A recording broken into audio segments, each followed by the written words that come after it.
आप सभी प्यारे विद्यार्थियों को सुप्रभात। आप सभी विद्यार्थियों का टीचर्स फिलॉसफी के यूट्यूब प्लेटफॉर्म पर स्वागत है। और आज मैं आप लोगों के बीच कक्षा 11 इतिहास का चौथा पाठ लेकर आया हूँ, चैप्टर 4 लेकर आया हूँ। और इस चैप्टर में, जो कि इस चैप्टर का नाम है 3 वर्ग, आज हम इसी के विषय में चर्चा करेंगे। और यह इस चैप्टर का पहला पार्ट है। इस चैप्टर को भी हम 3 से 4 पार्ट में कंप्लीट करेंगे, क्योंकि 1 से 2 पार्ट में कंप्लीट करने पर वीडियो काफी लंबा होता जा रहा था। इसलिए हमने डिसाइड किया है कि अब हम इसे 3 से 4 पार्ट में ही कंप्लीट करेंगे। तो चलिए शुरुआत करते हैं बिना देर करते हुए कि आज का जो चैप्टर है, चैप्टर 4 है, कक्षा 11 इतिहास का। और चैप्टर का नाम है 3 वर्ग। 3 वर्ग, 3 वर्ग का मतलब क्या है? क्या यह चैप्टर किसी एक ऐसे समाज के बारे में हमें संकेत कर रहा है जहां 3 वर्ग थे? यह चैप्टर किसी ऐसे समाज के तरफ हमें संकेत कर रहा है जहां 3 पिलर थे, 3 स्तंभ थे। और वह 3 वर्ग कौन से थे? उन्हीं तीनों वर्गों के विषय में हम इस चैप्टर में पढ़ेंगे। इस चैप्टर में हम उन्हीं तीनों वर्गों के विषय में पढ़ेंगे। तो 3 वर्ग कौन थे उसके विषय में थोड़ा सा चर्चा कर लेते हैं, उसके बाद फिर हम आगे चर्चा करेंगे। समाज के जिन 3 वर्गों की तरफ यह चैप्टर हमें संकेत कर रहा है, वह 3 वर्ग यूरोप के सबसे शक्तिशाली वर्गों में थे। वह 3 वर्ग में पहला जो था वह था पादरी। पहला पादरी। दूसरा क्या था? अभिजात वर्ग।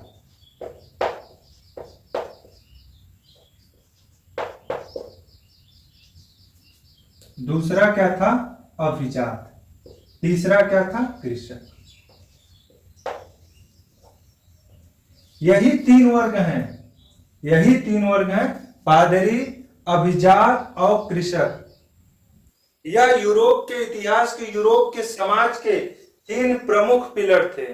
और इन्हीं पिलरों की भूमिकाओं के बारे में हम चर्चा करेंगे। क्योंकि कक्षा 9 और 10 के इतिहास में आपने फ्रांस का इतिहास पढ़ा होगा।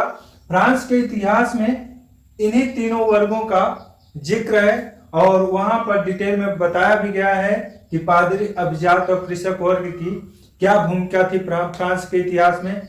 फ्रांस के इतिहास को जब आपने पढ़ा होगा तो वहां पे बताया होगा कि पादरी और जो अभिजात वर्ग, पादरी और जो अभिजात वर्ग के लोग थे, यह सबसे शक्तिशाली थे। यह कर मुक्त थे। यह क्या थे? कर मुक्त थे। राजा इनसे कर नहीं लेता था, बल्कि इनको सुविधाएं देता था। और जो कृषक वर्ग था, इसकी स्थिति सबसे खराब थी। क्यों? क्योंकि यह उत्पादक भी था। क्योंकि यह उत्पादक भी था। उत्पादक के साथ साथ वह साम्राज्य को संचालित करने में जो आर्थिक खर्च आता था उसकी भरपाई भी करता था। अर्थात कृषक वर्ग कर युक्त था, यह कर देता था राजा को, जबकि पादरी और अभिजात वर्ग के लोग कर नहीं देते थे। यही कारण था कि फ्रांस के इतिहास में आंदोलन हुए। और चूंकि कृषक वर्ग के लोग काफी नाराज रहते थे और इन दोनों वर्गों से ईर्ष्या भी रखते थे। यही कारण था कि बाद में फ्रांस की क्रांति हुई। और फ्रांस की क्रांति के बाद फिर क्या परिवर्तन हुए उसे आप कक्षा 9 और 10 के इतिहास में पढ़े होंगे। तो आज हम इन्हीं 3 वर्गों के विषय में चर्चा करेंगे। यह 3 वर्ग पादरी, अभिजात और कृषक है। देखिए, हम इस चैप्टर में, हम इस अध्याय में 9वीं से 16वीं सदी के मध्य, 9वीं से 16वीं सदी के मध्य पश्चिमी यूरोप में होने वाले, हम इस अध्याय में 9वीं से 16वीं सदी के मध्य पश्चिमी यूरोप में होने वाले सामाजिक, आर्थिक और राजनीतिक परिवर्तनों के विषय में पढ़ेंगे। 9वीं से 16वीं सदी के मध्य पश्चिमी यूरोप में होने वाले सामाजिक, आर्थिक और राजनीतिक परिवर्तनों के विषय में पढ़ेंगे। यह चैप्टर बहुत ही महत्वपूर्ण है आपकी दृष्टि से और आपकी परीक्षा की दृष्टि से। हालांकि कक्षा 11 का यह चैप्टर है, बोर्ड परीक्षा का तो भाग नहीं रहेगा, लेकिन फिर भी आपके हाफ ईयरली और ईयरली एग्जामों में यहाँ से बहुत सारे प्रश्न पूछे जाते हैं। ठीक है, इसलिए यह चैप्टर बहुत ही महत्वपूर्ण हो जाता है। उसके बाद अब हम आगे चर्चा करते हैं रोमन साम्राज्य।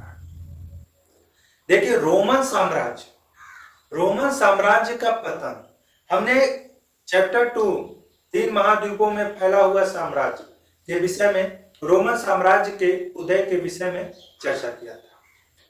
उम्मीद है कि आप लोग वह वीडियो देखे होंगे और उसका सही रूप से अध्ययन भी किए होंगे। तो रोमन साम्राज्य का जब पतन हुआ,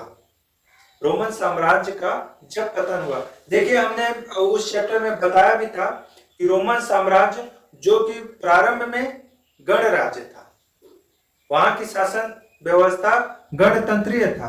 बाद में जूलियस सीजर 27 ईसा पूर्व में वह शासक बना और उसके दत्तक पुत्र ऑक्टेवियन, जो कि जिन्हें हम ऑगस्टस के नाम से भी जानते हैं, उन्होंने ही गणतंत्रीय व्यवस्था को हटाकर राजतंत्रीय व्यवस्था को लागू कर दिया और वह रोमन साम्राज्य का प्रथम सम्राट बना। तो हमने यहां तक दूसरे चैप्टर में पढ़ा था। ठीक है, रोमन साम्राज्य के पतन होने के बाद हमने उसी चैप्टर में चर्चा किया था कि जर्मन शक्ति का उदय भी प्रारंभ हो गया था। तो जब रोमन साम्राज्य का पतन हुआ तो जर्मन मूल के समूहों ने पूर्वी और मध्य यूरोप के देशों, पूर्वी जर्मन समूह के लोगों ने पूर्वी मध्य यूरोप के क्षेत्रों जैसे इटली, स्पेन और फ्रांस के क्षेत्रों पर अधिकार कर लिया था। अगर प्रश्न पूछा जाए कि रोमन साम्राज्य के पतन के बाद किस शक्ति का उदय हुआ, ये आप प्रश्न लिख लीजिए कि रोमन साम्राज्य के पतन के बाद किस शक्ति का उदय हुआ, तो उत्तर होगा रोमन साम्राज्य के पतन के बाद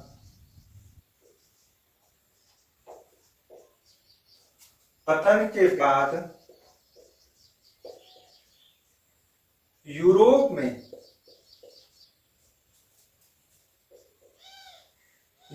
में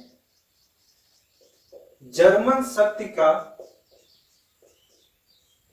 उदय हुआ।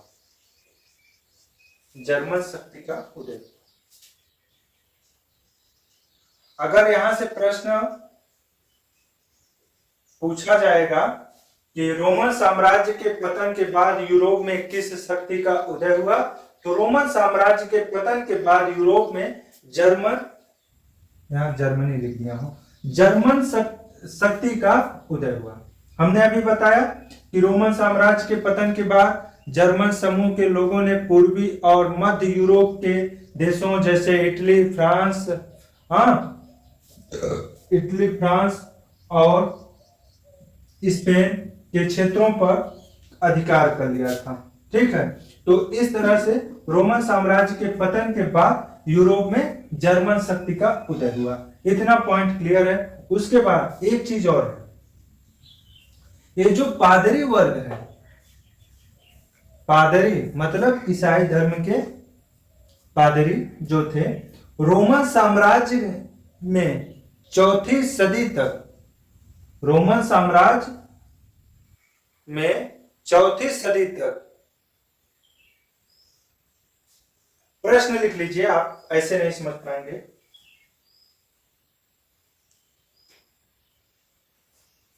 रोमन साम्राज्य का राजकीय धर्म क्या था, हमने बताया था। तो लिखिए उत्तर में, प्रश्न लिखिए कि रोमन साम्राज्य का राजकीय धर्म क्या था। तो उत्तर में लिखिए 4वीं सदी ईस्वी में ईसाई धर्म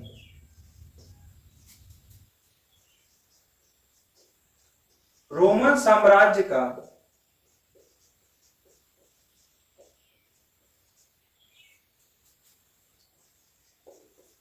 राजकीय धर्म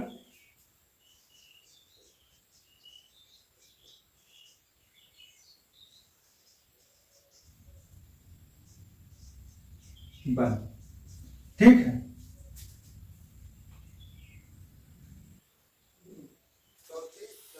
ईस्वी में ईसाई धर्म रोमन साम्राज्य का राजकीय धर्म बना। देखिए, रोमन साम्राज्य का तो पतन हो गया, हाँ, और ईसाई धर्म जो कि चौथी सदी में रोमन साम्राज्य का राजकीय धर्म बना था, इसका पतन नहीं हुआ। रोमन साम्राज्य का तो पतन हो गया, लेकिन ईसाई धर्म का विस्तार होता गया। ईसाई धर्म का विस्तार होता गया, वह धीरे धीरे पूरे यूरोप में इसका फैलाव हो गया, इसका विस्तार हो गया।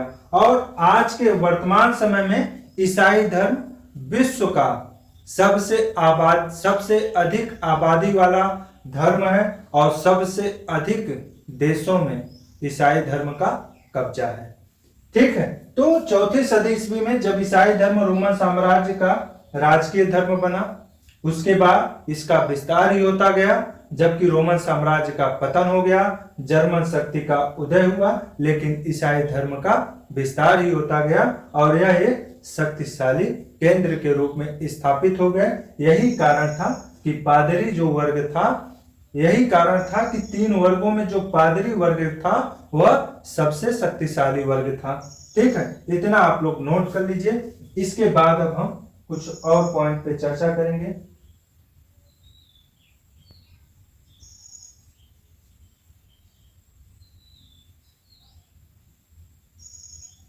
ठीक, चलिए, ये हम देखते हैं कि इस दौरान खासकर यूरोप के जो पूर्वी और मध्य यूरोप के देश थे या क्षेत्र थे, कि इस दौरान वहां पर संगठित राजनीतिक बल का अभाव था।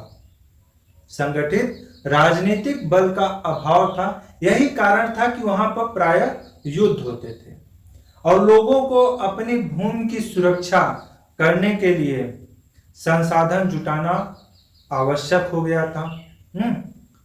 और इस तरह से सामाजिक दृष्टि में, सामाजिक और राजनीतिक केंद्र में भूमि महत्वपूर्ण बिंदु के रूप में उभरा था। तो वहीं से कृषक वर्ग का जन्म हुआ था। ठीक है, इतना आप लोगों को समझ में आ गया होगा। यहाँ से कोई भी डाउट अगर होगा तो कमेंट बॉक्स में जरूर लिखिएगा। ठीक है, इसको आप लोग नोट कर लीजिए। उसके बाद अब हम, चूंकि आज समय कम है इसलिए हम बहुत लंबा वीडियो नहीं बनाएंगे। हम इसके बाद फ्यूडलिज्म,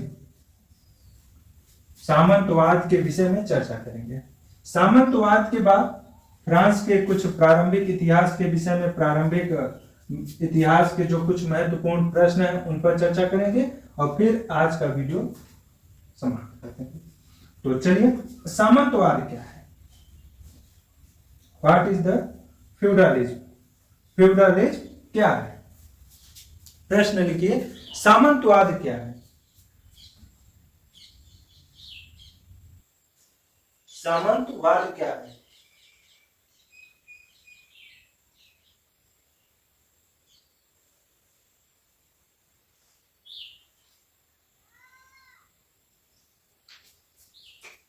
हेडिंग डाल लीजिए, सामंतवाद।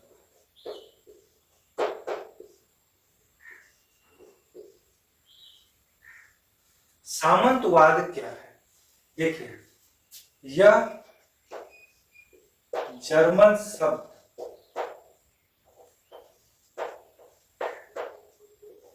यूरोप में सामंतवाद को कौन लाया था? जर्मनी ने लाया था। हाँ, तो यह जर्मन शब्द फ्यूड से, यह जर्मन शब्द फ्यूड से बना है,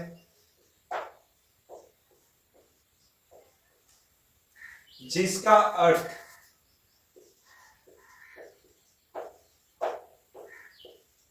जिसका अर्थ एक जमीन का टुकड़ा, एक जमीन का टुकड़ा है। ठीक है। यह जर्मन शब्द फ्यूड से बना है, जिसका अर्थ एक जमीन का टुकड़ा है। यह एक ऐसे समाज को, यह एक ऐसे समाज को इंगित करता है, यह एक ऐसे समाज को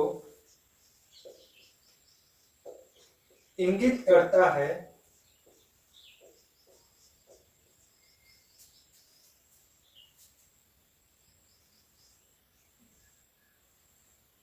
जो मध्य फ्रांस,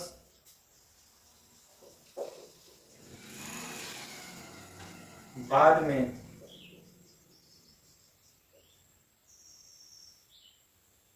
जो मध्य फ्रांस, बाद में दक्षिणी इटली,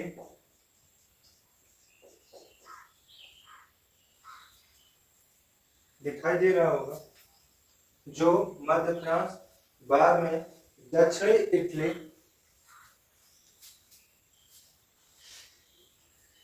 दक्षिणी इटली, इटली सॉरी इटली बोल रहे हैं, जो मध्य फ्रांस, बाद में दक्षिणी इटली और इंग्लैंड में विकसित हुआ।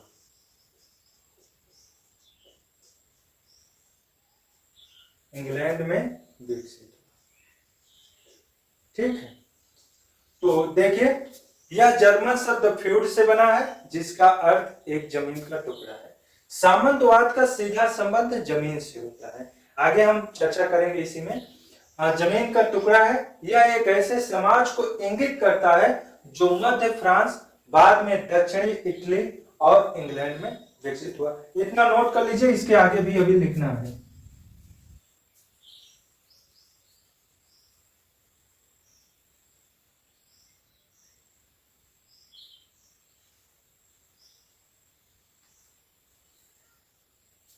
चलिए, यह तो सामाजिक दृष्टि से हो गया। अब आर्थिक दृष्टि से भी सामंतवाद का कुछ तो रोल होगा, कुछ भूमिकाएं होंगी। तो अब हम आर्थिक दृष्टि से सामंतवाद की क्या भूमिका है उसको भी लिख देते हैं। आपका यह अति लघुत्तरी या लघुत्तरी में पूछा जा सकता है यह प्रश्न, सामंतवाद क्या है, और सामंतवाद के विषय में जानना बहुत जरूरी है।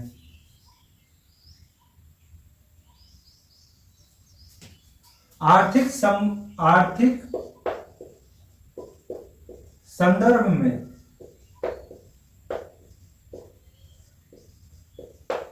सामंतवाद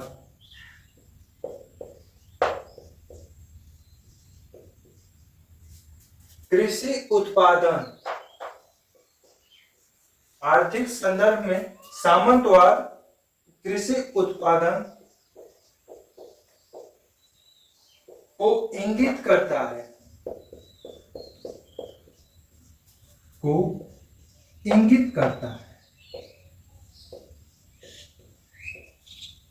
देखिए, आर्थिक संदर्भ में सामंतवाद कृषि उत्पादन को इंगित करता है,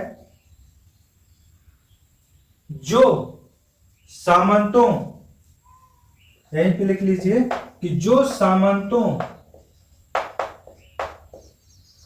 और कृषकों के,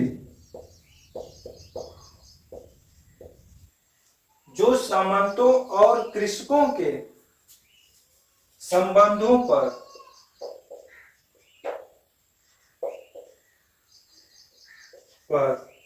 आधारित, जो सामंतों और कृषकों के संबंधों पर आधारित होते थे। यहां सामंत और कृषक के संबंधों का अर्थ है यहां सामंत और कृषकों के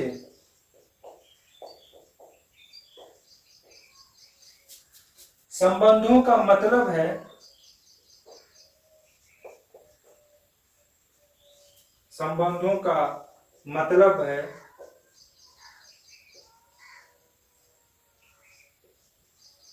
श्रम सेवा प्रदान करना।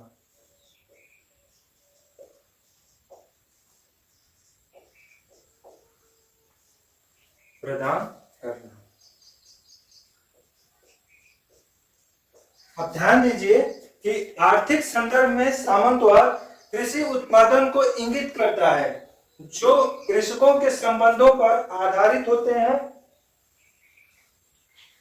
यहां सामंत और कृषकों के संबंधों का मतलब है श्रम सेवा प्रदान करना। श्रम सेवा कौन प्रदान करता था? श्रम सेवा कृषक प्रदान करते थे। किसको? सामंत को।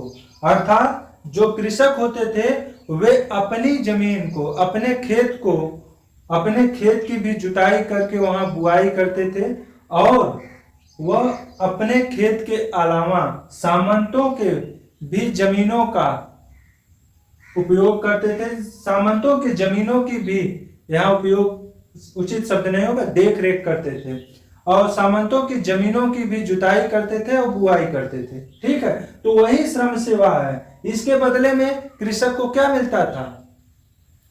आगे लिख लीजिए कि कृषक सामंतों को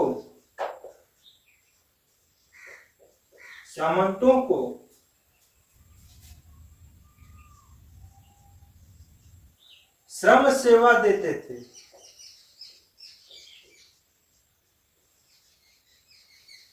बदले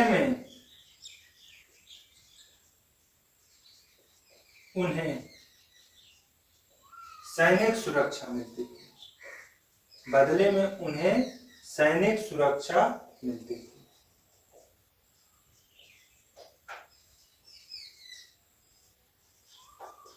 ठीक है, दिखाई दे रहा होगा, बहुत ज्यादा नीचे नहीं लिखे हैं जी। हाँ, तो आर्थिक संदर्भ में सामंतवाद कृषि उत्पादन को इंगित करता है जो सामंतों और कृषकों के संबंधों पर आधारित होते थे। यहाँ सामंत और कृषक के जो संबंध का मतलब है वह है श्रम सेवा प्रदान करना। कृषक सामंतों को श्रम सेवा देते थे, बदले में उन्हें सैनिक सुरक्षा मिलती थी। ठीक है, बदले में उन्हें सैनिक सुरक्षा मिलती थी। तो सामंतवाद का यही परिभाषा है और इसी परिभाषा को आपको अपने परीक्षा में भी लिखना है अगर सामंतवाद से प्रश्न आता है तो। ठीक है, इतना नोट कर लीजिए। उसी के आगे लिखना, जो आपने इसके पहले वाला स्क्रीनशॉट लिया है उसी के आगे इसको लिखना है। ठीक, चलिए।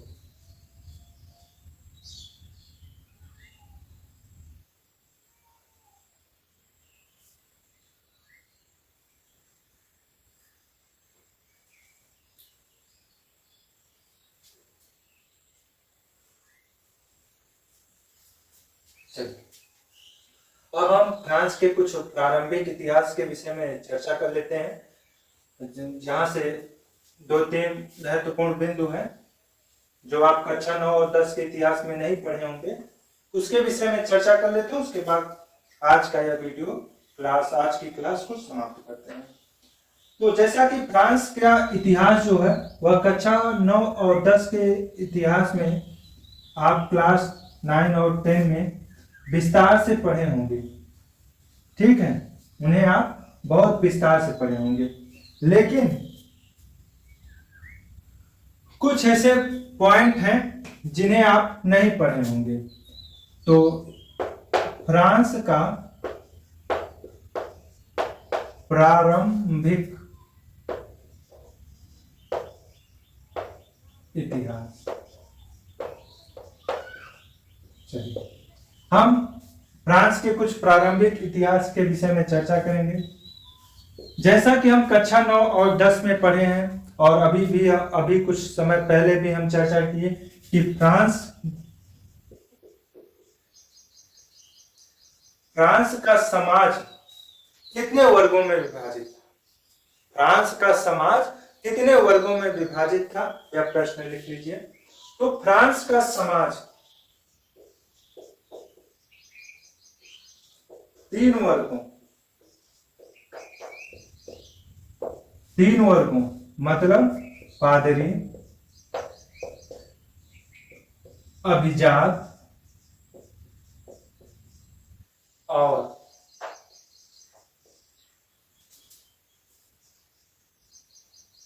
कृषकों में विभाजित था। अभी हमने यह चर्चा किया और यह जो चैप्टर है और इस चैप्टर में हम पादरी, अभिजात और कृषक वर्ग की भूमिकाओं पर भी चर्चा करेंगे। इनसे संबंधित जितने प्रश्न बनेंगे उन सारे प्रश्नों पर भी हम चर्चा करेंगे। तो फ्रांस का जो समाज था, फ्रांस का जो समाज था वो धीरे धीरे यूरोप का भी समाज हो गया जब पादरी वर्ग का विस्तार हुआ। ठीक है, मतलब ईसाई धर्म का जब विस्तार हुआ और ईसाई धर्म धीरे धीरे पूरे यूरोप में फैल गया तो पूरे यूरोप का समाज वर्ग इन्हीं 3 वर्गों में विभाजित हो गया। पादरी वर्ग, अभिजात वर्ग में प्रतिष्ठित लोग आते थे, उनमें जिनमें राजा भी शामिल होते थे, और उसके बाद कृषक। ये 3 वर्ग थे। इन्हीं 3 वर्गों के विषय में हम इस चैप्टर में पढ़ेंगे। अब अगला प्रश्न है जो कि आप कक्षा 9-10 में नहीं पढ़ेंगे, कक्षा 9 और 10 में नहीं पढ़े होंगे। प्रश्न है, लिखिए, क्लोविस फ्रैंक लोगों का राजा कब बना? प्रश्न है कि क्लोविस फ्रैंक लोगों का राजा कब बना? तो इसका उत्तर होगा क्लोविस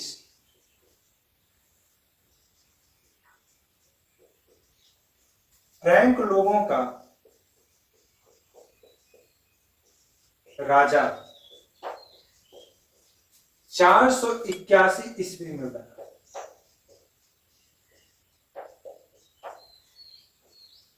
चार सौ 81 ईस्वी में बना। अगला प्रश्न लिख लीजिए कि क्लोविस और फ्रैंक लोगों ने ईसाई धर्म को कब स्वीकार किया? प्रश्न लिखिए कि क्लोविस और फ्रैंक लोगों ने ईसाई धर्म को कब स्वीकार किया? तो उत्तर में लिखिए कि क्लोविस और फ्रैंक लोगों ने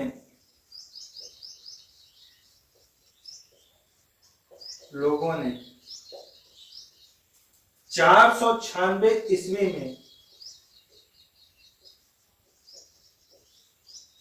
ईसाई धर्म को स्वीकार किया।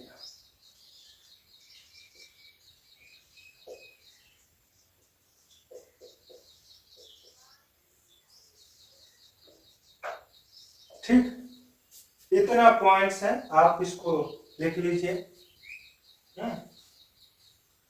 और एक प्रश्न और है, चलिए इतना लिखिए, इसका स्क्रीनशॉट ले लीजिए। ऊपर आप लिख चुके होंगे तो हम यही लिख देते हैं, नीचे आप लिख लीजिए। एक प्रश्न और है, पोप लियो तृतीय ने शार्लमेन या चार्ल्स महान को रोमन सम्राट का ताज कब पहनाया? पोप लियो तृतीय ने शार्लमेन या चार्ल्स महान को रोमन सम्राट का ताज कब पहनाया? यह प्रश्न है। तो इसका उत्तर होगा पोप लियो तृतीय ने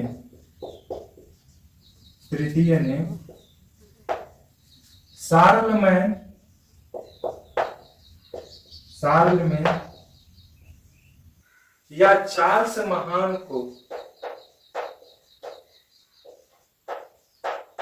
या चार्ल्स महान को रोमन सम्राट का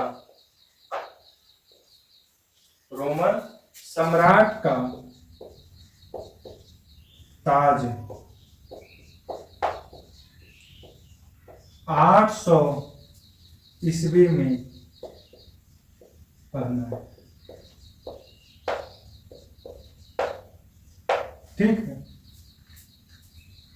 तो आज का यह आखिरी प्रश्न था कि पोप लियो तृतीय ने शार्लमैन या चार्ल्स महान को रोमन सम्राट का ताज कब पहनाया? तो उसका उत्तर होगा 800 ईस्वी में। यहां से घुमा फिरा कर प्रश्न पूछ सकता है कि पोप लियो तृतीय ने किसे रोमन सम्राट का ताज पहनाया? तो उत्तर होगा शार्लमैन चार्ल्स को। प्रश्न हो सकता है कि शार्लमैन चार्ल्स को किसने 800 ईस्वी में रोमन सम्राट का ताज पहनाया? तो उसका उत्तर होगा पोप लियो तृतीय। ठीक है, घुमा फिरा कर प्रश्न पूछता है तो आप लोग को उससे विचलित नहीं होना है, क्योंकि आप जब फैक्ट को, तथ्य को अच्छे रूप से तैयार किए रहेंगे तो फिर ये सारी दिक्कतें नहीं आएंगी। ठीक है, तो आज का क्लास यहीं पर हम समाप्त करते हैं। उम्मीद है कि जितना भी आप लोगों को जितने भी पॉइंट्स बताए हैं हम आज, वे सारे पॉइंट आपको समझ में आए होंगे और कोई भी इसमें डाउट नहीं होगा। अगर कोई भी डाउट है, कोई भी दिक्कत है, कोई भी प्रश्न छूट रहा है तो उसे कमेंट बॉक्स में जरूर लिखिए। धन्यवाद।